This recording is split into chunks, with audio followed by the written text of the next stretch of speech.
اس کے بعد جب اللہ کے نبی شہر میں پہنچے تو اس وقت آپ کی بیٹی کا انتقال ہو چکا تھا اور انہیں قبر میں دفن کر دیا گیا تھا، اور اسی وقت دفن کا عمل تکمیل کو پہنچ رہا تھا یا پہنچنے والا تھا، تو آپ وہیں قبر میں پہنچ گئے۔ اب یہاں پہ کچھ علماء نے اس طرح لکھا ہے کہ دفن کرنے والے تھے،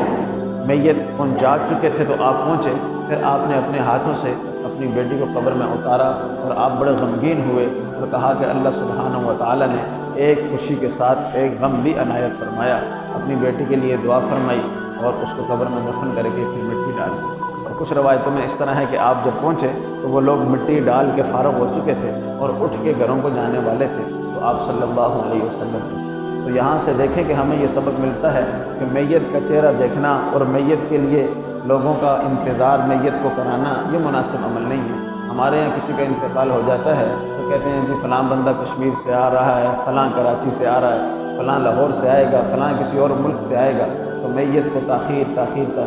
کتنا ٹائم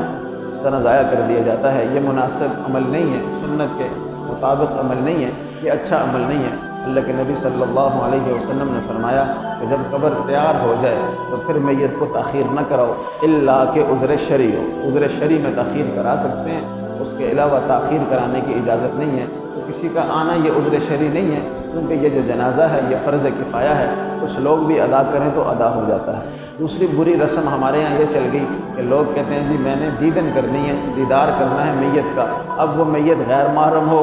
رشتہ دار دور پار کا ہو یا پھر اس طرح کا معاملہ ہو، تو لوگ جو ہے وہ میت کو روک ہی رکھتے ہیں۔ بلکہ کئی لوگ تو ایسے ہوتے ہیں کہ وہ جو ہے وہ جنازہ پڑھنے کے بعد قبر پہ لا کے روک دیتے ہیں کہ بندہ پہنچنے والا ہے، اب جنازہ ہو گیا، اب قبر میں دفن کرنا ہے، پھر وہ اس کے چہرے سے پردہ ہٹاتے ہیں، پھر کچھ لوگ جو رہ چکے ہوتے ہیں ان کو دیدار کراتے ہیں۔ تیسرا برا طریقہ ہمارے یہاں بھی رائج ہے، وہ یہ ہے کہ جب میت کو قبر میں ڈال دیتے ہیں، اب اس کے اوپر انہوں نے پتھر رکھ کے گارا لگانا ہوتا ہے، ایسے میں کہتے ہیں پھر اس کے ورثاء، اس کے بیٹے یا بھائی قریب آ جاؤ، ایک دفعہ پھر دیکھ لو۔ تو یہ دیکھنا ضروری نہیں ہے، یہ تو عبرت کے لیے ہوتا ہے، اس کے لیے کوئی شرعی کوئی دلیل نہیں ہے میت کا دیدار کرنے کی، نہ تو اس کو سنت عمل قرار دیا، نہ واجب عمل، نہ فرض عمل۔ کچھ لوگ مستحب سمجھتے ہوں گے، ہمارے ہاں تو اس کو مستحب بھی قرار نہیں دیا گیا۔ تو یہ میت کو دیکھنا یہ کوئی اتنا اہم عمل نہیں ہے، بس میت کے لیے دعا کرنی چاہیے۔ جو چیزیں اصحاب رسول صلی اللہ علیہ وسلم سے، اللہ کے نبی سے یا اسلاف امت سے ثابت ہیں